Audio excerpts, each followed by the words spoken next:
Good afternoon, everyone. My name is Cedar, and I'm a tutor here at the University of Hong Kong. It's my pleasure to welcome you to this event. Our speaker today is known for her work on sleep disorders, particularly sleep disturbances and mental health. Please join me in welcoming Professor Shirley LI, who will be speaking on the science of sleep. Okay, thank you. Welcome to this mock lecture. So first of all, let me briefly introduce myself. I'm Dr. Shirley LI. I'm an associate professor at Department of Psychology at the University of Hong Kong. I'm also a clinical psychologist by training. So my main research interests are in sleep and sleep disorders. So mainly we are trying to understand how sleep affect our physical and mental health in our daily life. As a clinical psychologist, I also work with patients with different mental health issues, especially those with sleep problems in the context of physical and mental health problems. So today I'm glad to share with you a little bit about the science of sleep. So I will start off with this case study. Okay, so we have this case here. So this is 80-year-old male. He has a complaint. He has a main complaint that is frequent dreams with violent content and acting out during his sleep. So he doesn't just have the violent dreams, but also he tried to, when he was sleeping, he also act out what happened in his dreams. So as you can imagine, this often resulted in injuries during sleep. And also on some occasions, he punched his wife several times during sleep. Um, Also because of his vigorous actions during sleep, he often had bruises over his limbs, his head, and he also often fell out of his bed because of his vigorous movements. In order to protect him, his family had to put mattresses on floor and let him sleep on the floor. And this kind of sleep problems have been going on for like 10 years. So he went into the sleep assessment unit for a sleep test. So this is what happened when you have a sleep problem and the doctor want to find out what happened during sleep. So let's take a look at the video. So this is recorded when the patient was admitted into the hospital for sleep assessment.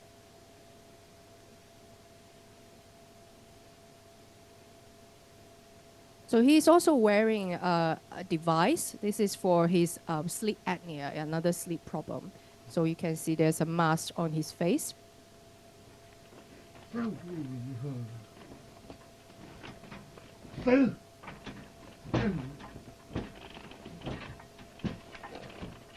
So imagine if you're the person who sleep next to him.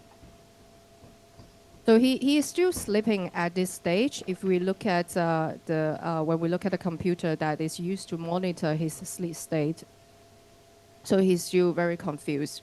So as you can see, he was sleeping and trying to act out something. Perhaps he was trying to fight with an animal in his sleep.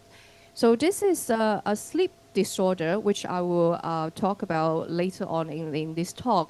But for this case vignette, I just want to illustrate something like related to sleep. So sleep can go wrong when your brain, something happened to your brain. So that's something related to psychology. That's why we are interested in understand what happened during sleep. So today I will just briefly give you a taster session about our lecture, like lectures in psychology. So I'll briefly talk you through something about sleep. So today I will briefly talk you through the basic concepts about sleep, how we classify sleep disorder, and I will just highlight one of the sleep disorder that is parasomnia, which is related to the case that I've just presented. So I think everyone knows about sleep because we do it every day. It is a behavioral state characterized by specific postures. Usually we lie down and with our eyes closed when we are sleeping. And sleep is also characterized by reduced motor activity, a suspension of consciousness, because during sleep we're not particularly aware of what happened during in the environments. And also there's an reductions of the interaction with and responsivity responsivity with the environment. And also there's reduced metabolism during sleep. And also sleep is a state that can be reversed. So we switch between sleep and wake.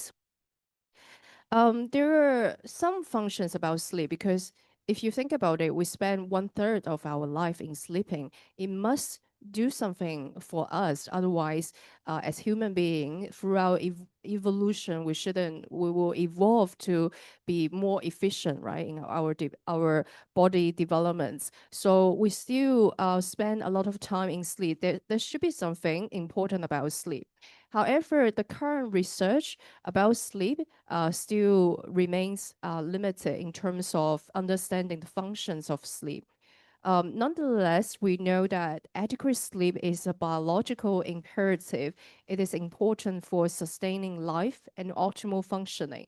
So we have based on the current research, we know that sleep can be important for energy conservation, for our body growth and repair, and also, there have been some research suggesting that sleep is important for our metabolisms. So if you have disrupted sleep, you are at a higher risk for metabolic disorders. For example, you may be at a higher risk for diabetes. And also, we know that sleep is important for mood regulation. So this affects our daily life. I guess you probably know that as well, or you may have some experiences about that, because when you're not sleep well, you usually feel maybe very grumpy the next day. So that's how sleep affect our moods. And most importantly, for students, we know that sleep is important for memory consolidation. So nowadays, we know like in secondary school, a lot of students will sacrifice their sleep in order to have more time for other activities, especially academic activities. So even for universities, university student is also the same. So one of the message we want to remind students is that in fact, sleep is important because if you spend a lot of time preparing revision, it may not be as effective as having a good night of sleep. Because in fact, after learning, if you get a good night of sleep, you maybe do better than those with poor sleep because you will be more able to remember what you have learned. And in fact, there are still a lot of things we don't know about sleep. And here we are waiting for you to join our Hong Kong U, to join our sleep lab, to explore more about sleep. So I would like to touch on a little bit on about assessment of sleep. So there are different ways that we can assess sleep. So the most straightforward way is to conduct a clinical interview where we ask the patients about their sleep habits. We try to understand the nature, severity, and also the natural history of their sleep problems. And there's another way that is by doing a self-reported questionnaire. So we ask the patient or the research participants to complete some measures to understand how their sleep is. It's usually it's quite commonly used and it's very quick and convenient. And we also have sleep diary. It is also very commonly used in clinical setting and also in a research setting. So this is an illustration of our sleep diary. As you can see, it's a chart. We ask our patients and also research participants to complete on a daily basis. So we ask them about what time they went to bed last night, how long it took for them to fall asleep, and also some questions related to nighttime awakening, and also what time they got out of bed.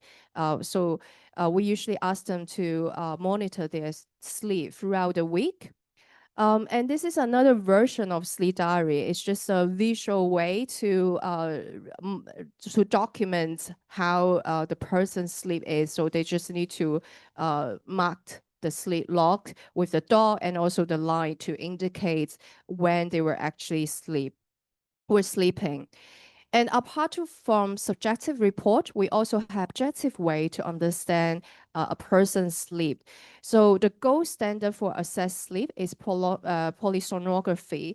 So typically individual spend 1 or more nights in a sleep laboratory. It is a control setting under the continuous supervision of a sleep technicians, where we collect multiple channels of signal physiological data. And another way to measure sleep is by actigraphy. So you probably may have that. Maybe you are wearing Fitbit or Apple Watch already. So this is another way to objectively measure sleep. But in research setting, we typically pursue some particular type of wristwatch device, because they are usually more accurate than the commercially available devices. So the rationale for actigraphy is to measure your body movement. So even for Apple Watch or Samsung Watch, like the rationale is similar. Basically, they measure your the body movement and estimate your sleep by certain algorithm. So the advantages of using actigraphy is that you can use it and it's non-invasive, and you can monitor your sleep continuously throughout an extended period of time in a natural setting. Because for polysomnography, as you can imagine, maybe it's not that comfortable for a lot of people. However, polysomnography remained as the gold standard for assessing sleep, because it is a recording of multiple physiological variables during overnight sleep. For example, we measure the brainwave activity, the muscle activity, eye movements. And this is a picture to illustrate what is it like when you are admitted in a hospital or in our sleep lab for sleep testing. So it doesn't look pleasant, I know. So you will have some electrode attached to your head. And we also put a sensor around your nose if you are suspected to have sleep apnea. That is one of the sleep problem. And as you can see here, there are also bells around your chest or your belly in order to monitor your sleep effort. And also there's a sensor on your finger to measure the amount of oxygen in the blood. So this is a very comprehensive assessment. Here I would like to show you this video about the sleep assessment so that you get some more ideas about polysomnography. 歡迎嚟到香港大學嘅睡眠研究所。喺呢一度，我哋會進行多度睡眠圖測試 （PSG）。喺開始正式測試之前，會有啲準備工作。首先，會同參加者簡單介紹當晚嘅流程，並且確認參加者嘅知情同意。要準備嘅主要物品包括導電膏、磨砂膏、化妝棉、醫生膠紙同埋量度心電圖嘅貼片。用之前，我哋會將導電膏搽喺紗布同埋電線上，再展開醫生膠紙備用。打開電腦，輸入參加者嘅資料，我哋就準備好可以開始連線啦。第一步係貼上量度腦電圖嘅電線。我哋首先量度參加者頭部嘅尺寸，根據國際通用嘅1020系統尋找放置電線嘅位置。一般睡眠監測嘅腦電圖只需要用到6個電極，當中包括頭部中間嘅 C4、C3、後方嘅 O1、O2 同埋前方嘅 F3、F4。貼電線嘅時候，會先以磨砂膏將表面嘅死皮磨走，用力將電線按下，再用醫生膠紙固定位置。如果喺有頭髮嘅位置，就要用到搽滿導電膏嘅紗布，再用頭髮固定。喺頭上面貼上所有電線都需要一段時間㗎。之後喺耳仔後方貼上參考電極，眼睛左右貼上眼電圖電極，同埋喺下巴貼上肌電圖電極。仲有胸腹帶，好似兩條皮帶綁喺胸部同埋腹部，用嚟檢查胸腹呼吸動作。貼完之後，就要將電線連到儀器上，最後整理一下所有電線，以確保參加者嘅睡眠舒適度。PSG 係一種綜合型檢查，所以參加者身上都連咗多種監測儀器。為咗確保每一個監測儀器都正常運作，我哋會先進行校對。而家電腦上面顯示緊嘅就係唔同儀器記錄到嘅信號，其中有腦電波、肌電圖、心電圖、血氧濃度等等。當完成校對之後，參加者就可以準備瞓覺。夜晚研究人員會喺控制室留意住參加者嘅睡眠情況。早晨啊！經過一整晚嘅睡眠監測，係時候起身開始新嘅一日啦。So this is a video to illustrate the procedure of polysomnography, or if you're a research participant in our lab, when you're admitted to our lab for sleep assessment. So that's the standard procedure. And also for patients with sleep disorders, if the doctors refer them to the hospital for sleep assessment, that's also a standard procedure for conducting sleep test. So if you recall from the video, we usually monitor the person's sleep by looking at the computer. So on the computer, you can see the sleep, the EEG, the brain wave. So this is on this slide, you can see the brain wave. So this is how we figure out which sleep stage the person is, whether the person is sleeping or the person is actually awake. So we look at the pattern of their brain wave, we can tell which sleep stage it is. So we usually classify. So just to let you know, sleep is not just a universal stage. Even during sleep, there are multiple sleep stages. So in the layman's term, it is considered as light sleep or deep sleep. So for the light sleep, it's usually stage 1 and stage 2. And for stage 3, we call it deep sleep.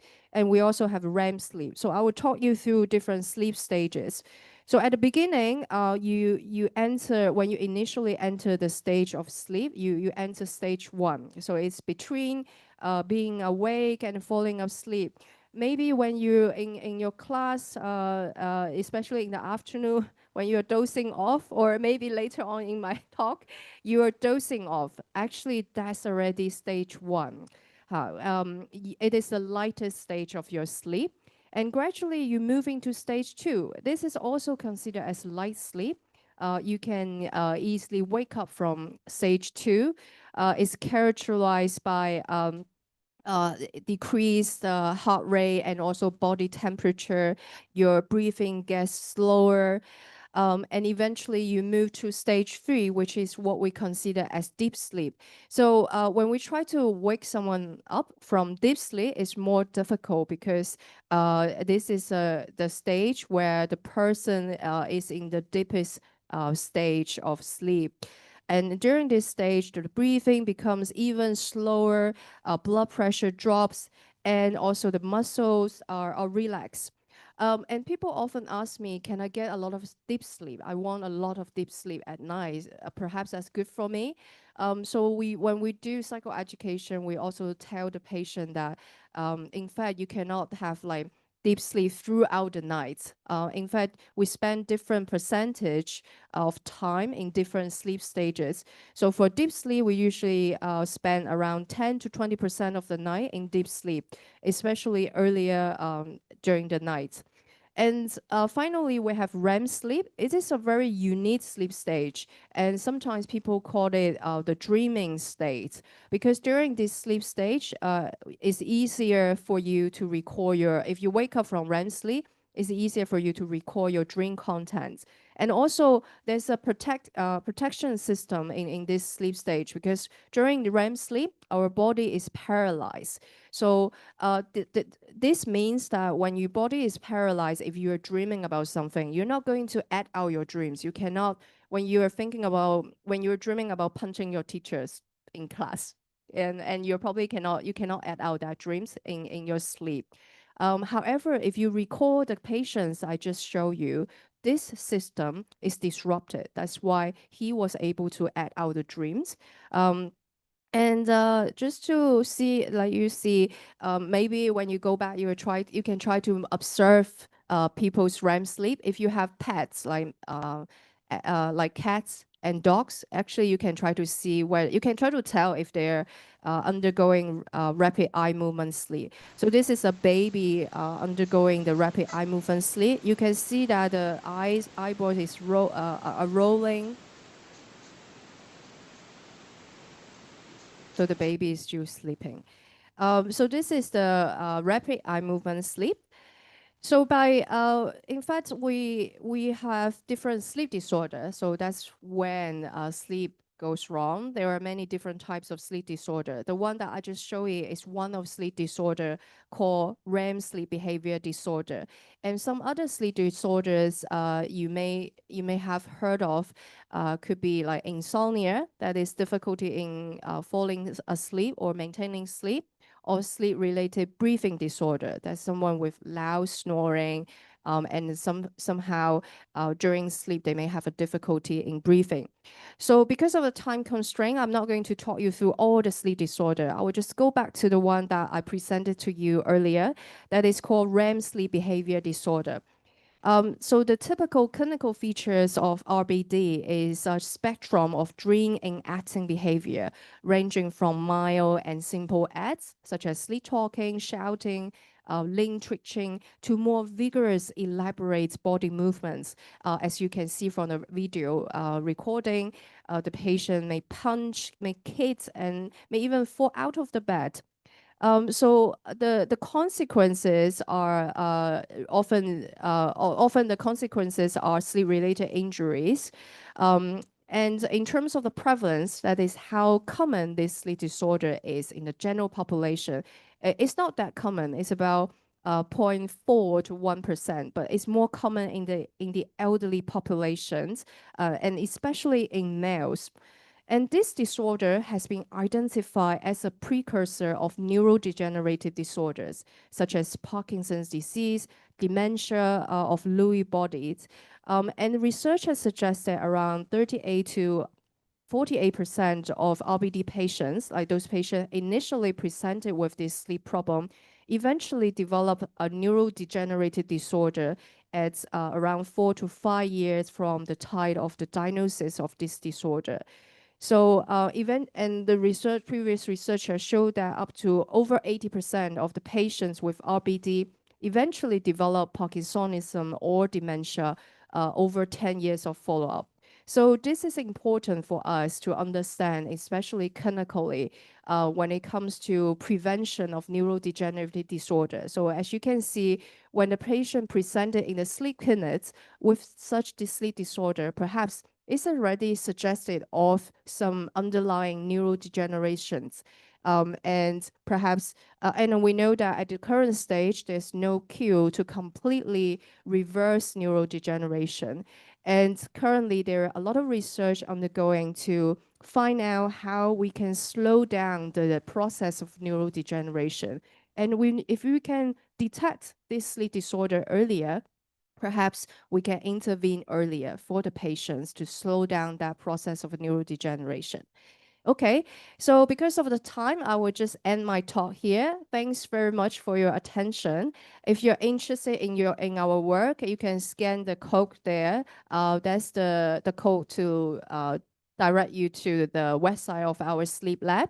We also have a lot of research going on for adolescents. I'm doing some advertisement here. We have a lot of sleep research looking for adolescents participants. So you're completely eligible if you're interested. We also have another, I saw there are family here. So we also have a study recruiting older adults. So if you're interested, you can join us.